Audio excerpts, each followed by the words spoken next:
Meeting to order. Roll call, please. Mayor Healy? Here. Warren Price? Here. Steve Katz? Here. Joe Cole? Here. Jim Griffin? Here. Donald Peterson? Here. Robert Thompson? Here. Thank you. We have a forum.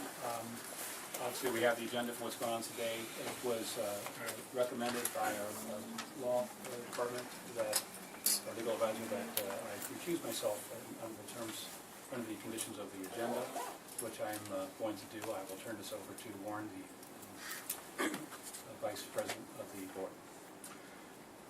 Thank you, Mr. Chairman. I'm also going to recuse myself from involvement in this matter. I certainly don't want to leave the board out there hanging, and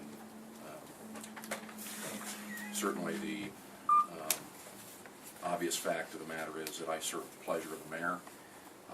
This matter involves a CCIC credit card that was allegedly used by the mayor, and so I think the public trust demands, and I think that it would be inappropriate for me to participate in the decision-making process or to opine on this matter, given that the president of the board of the CCIC is also statutorily my direct report, and that I serve at his pleasure. I will stay at the meeting here. I'll just abstain on these votes, and I'll be available to the board if you have any questions for me. Thank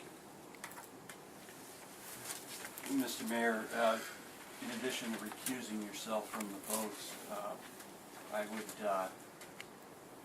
under the circumstances, perhaps recommend that you recuse yourself from the meeting itself, just so there would not be any appearance of impropriety. Absolutely. I appreciate that, and I'll certainly honor that request. I would like to let the board know, though, that if you have any questions, any items you're discussing, I will be available. I'll be in my office down the hall, so I'll be free to respond to anything you have. Thank you. Thank you. I'm sorry, Mr. Burns, would you make that same recommendation to me, or do you think I should sit down? It's your call. I mean, if you'd like to remove yourself too, that would be understandable. Okay. Tell you what, I will. I think it would be helpful to be available. Okay. All right. Well, I'll be on this floor, and I'll be available in my office. Okay. Thank you. We need to appoint a chairman for this meeting, and I was sort of anticipating that these recusals might take place, and Mr. Thompson, I think, is prepared to chair this meeting with the board's pleasure. And is there a motion to that effect to have Mr. Chair? I'll make that motion. Is there a second? Second. All those in favor? Aye. All right. Any opposed? Okay, Mr. Thompson.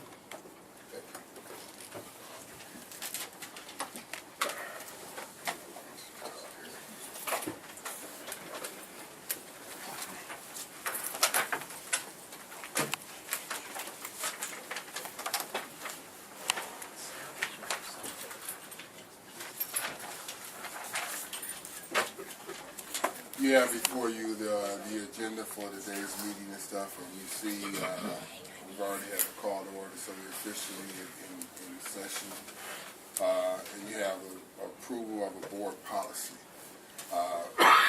When this agenda was put together, there was no thought in regards to the order of how we're going to conduct this discussion here on this board policy.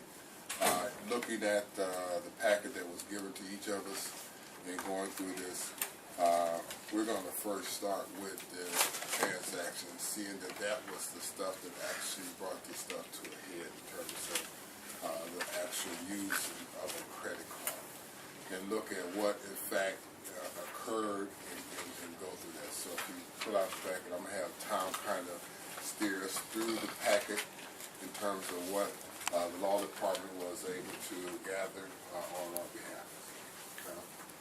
Thank you, Mr. Thompson. Again, to reiterate what your responsibility is today, as I see it, is you're going to be asked to approve or disapprove the credit card agreement with KeyBank approve and or disapprove this credit card usage policy that, again, there's copies of it in your packet. And thirdly, to approve or disapprove any transactions that occurred under these cards, which the card was taken out in April of this year, and so we're talking about from April to August of this year. And just a general statement, the authority for every penny of that's spent by the CCIC is rests solely with the board. It's not with staff or individual board members. So the board might have occasion to choose to grant some spending authority to staff or to an individual member, but that would only come after discussion and a vote at a public meeting. So the authority for obtaining credit cards rests solely with the board. It doesn't rest with staff or individual members. And of course, none of this was done in this case. Obviously, this board did not have the opportunity to approve the cards or the policy, or obviously the transactions. This matter has received extensive reporting in the paper, but bear with me, I'd like to go through and lay out the facts to you as I've found them to be. There's a few items that I could bring to your attention that obviously aren't in the paper. This matter started out probably in February of this year. Linda Barnes, who is the director of the Canton Community Improvement Corporation, had approached the mayor regarding the issue of credit cards. And what had been the case is that she'd find herself in a position where she'd have to book expenses for maybe conferences or other events, and they wanted a credit card. And so she would have to use a personal credit card, and she obviously she didn't like this, and so they discussed this concept of the CCIC having cards issued. The mayor agreed with this after some point in time, but he advised her to prepare a policy that would cover credit card usage. And there's copies of those policies that ultimately came to be in your packet before the cards would even be applied for. So after the policy was generated, then she was instructed and she approached KeyBank and got some applications for cards, and that process was gone through. The application documents are again in your packet, and it was decided to get cards for, as it turns out, the mayor, Linda Barnes, and Fonda Williams, the director of development for the city. The application was approved in April of this year, April 25th, and the credit card limit on this account was $20,000.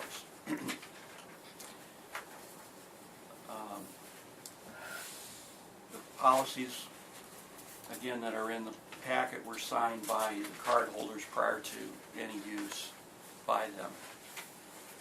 Again, none of this was done with board knowledge or approval, and obviously nothing like this had ever been done at the CCIC before.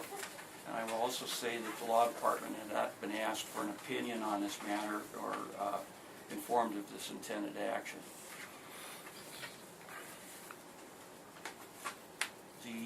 I want to move now to the usage on the cards. And again, there are statements. We have the statements which were put in your packet. There's a statement for April, May, June, and I believe July. Those are the only statements that have been, at least to this point, sent to us by the bank.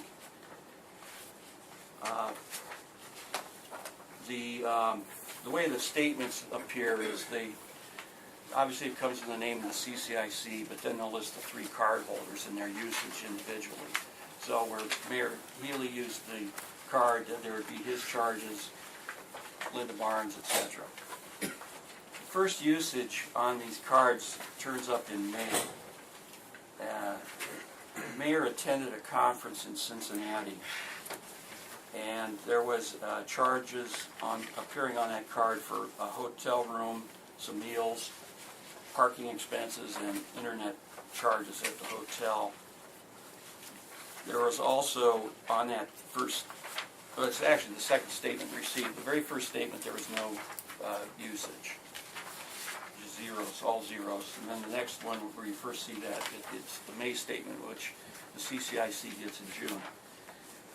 And that statement cycle ended a few days into June. In early June, as reflected on that statement, the mayor made a purchase at Sam's Club for, I believe it was an iPad cover, for $73.71. So the first statement arrives in June showing these charges. Linda gets the statement. She talks to Terry Ross, the mayor's secretary, and opines to her that the $73.71 charge is not CIC related, and that the mayor needs to pay this himself. So the mayor, as I understood it, was informed of this, and he ended up returning the cover later that month. But he did buy another one, I believe, for $57.39, cheaper cover. And again, this was on the CIC account. In June, late June, the CIC makes a payment to the Key Bank for $464.69. This was the statement balance. And this includes the $73.71 charge, as well as the charges for the mayor's trip to Cincinnati. The next statement arrives, the June statement, and on this statement, which again is in your packet, there's some charges that appear under Linda's name. A charge of $750. This was for a NEFCO recognition dinner. The table was bought at that dinner. An award was going to be presented to the city for the BXI development. And the nature of the award was that this was the largest new employer in the region for that year.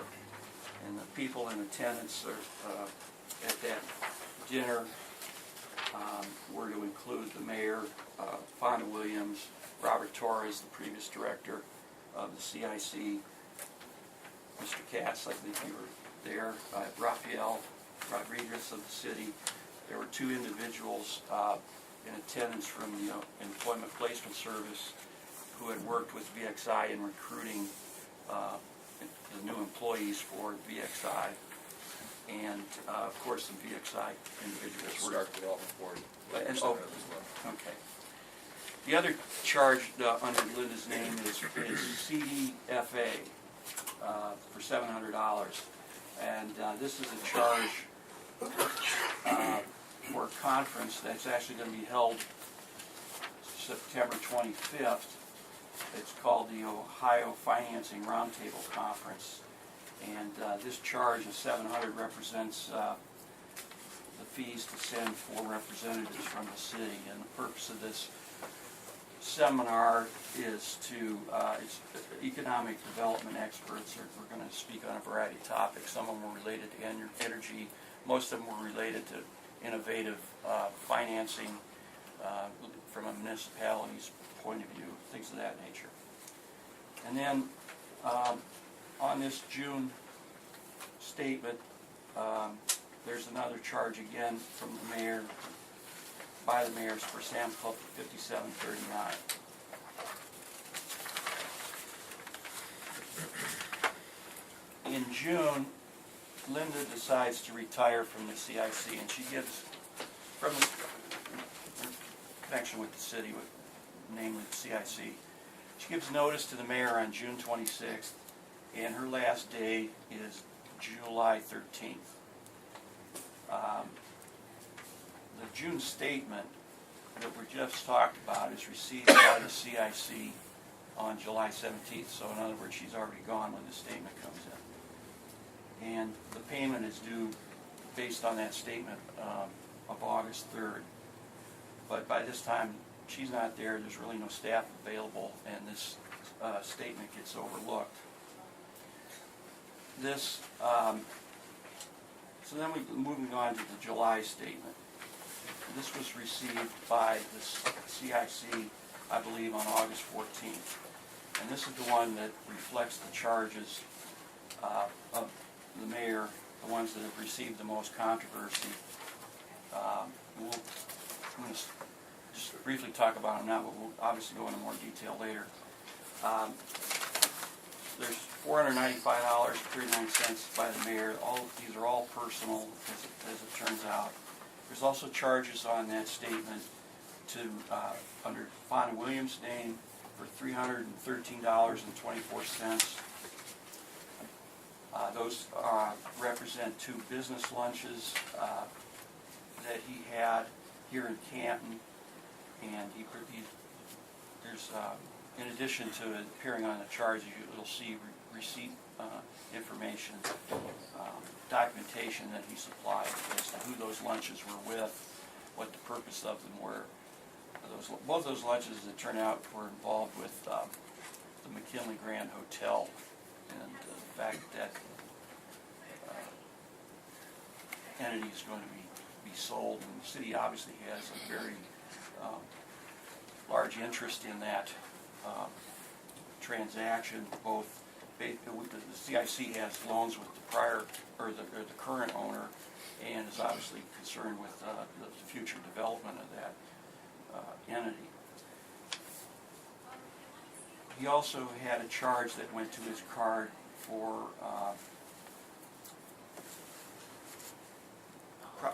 it's for the Holiday Inn in Columbus. It was 150. Yeah, this was for the Department of Development has a consultant by the name of Abi, who was visiting Columbus on HUD business, specifically talking about CIC matters and loans. So that's what that charge was. And there's receipts in your packet on that. And then there is a charge under Linda's name for $380.32. These are for educational materials that have been ordered prior to her departure from the CIC, but they had not been charged by her on her card until after, at a later date by the vendor. And those educational materials are related again to, it mostly consists of a CD-ROM, 5 CD-ROM set, and some written materials. They all go to development issues, things that the CIC obviously could benefit from. Also on that statement, this $39 late charge appears. Now this July bill then, which I'm told you came around August 14th, somebody opens it on the 5th floor, and very quickly alerts Director Price to it, and he sees the statement, and he contacted the law department, and I was asked to look into this. On August 20th and August 21st, the mayor made 2 payments direct to Key Bank. This is about right when I'm starting my investigation. I would say within a day or two of me looking into this. The mayor, this matter obviously been brought to the attention of the mayor, and he made 2 payments. One was a check to Key Bank that covered the charges of $495.39 and the late fee. And there's a copy of the check again attached to your packet. It's for $534, I think, something.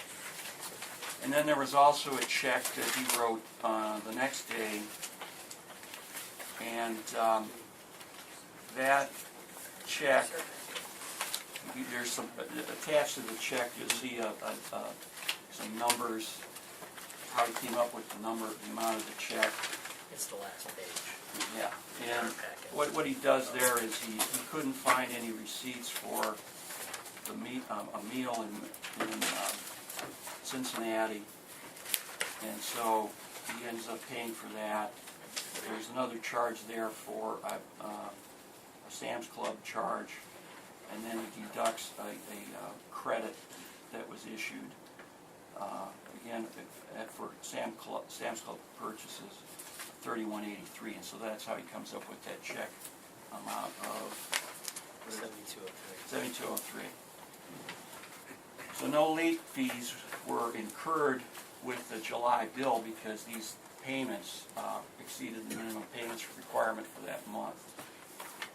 So that sort of brings us up to where we are right now. We haven't gotten the last statement. So this meeting has been convened to review these matters and make these determinations.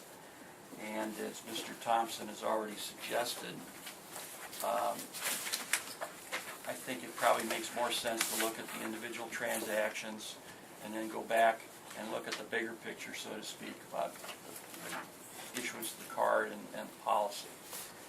So if you could go to the first statement, and I would recommend that we start looking at these first charges, which again begin with the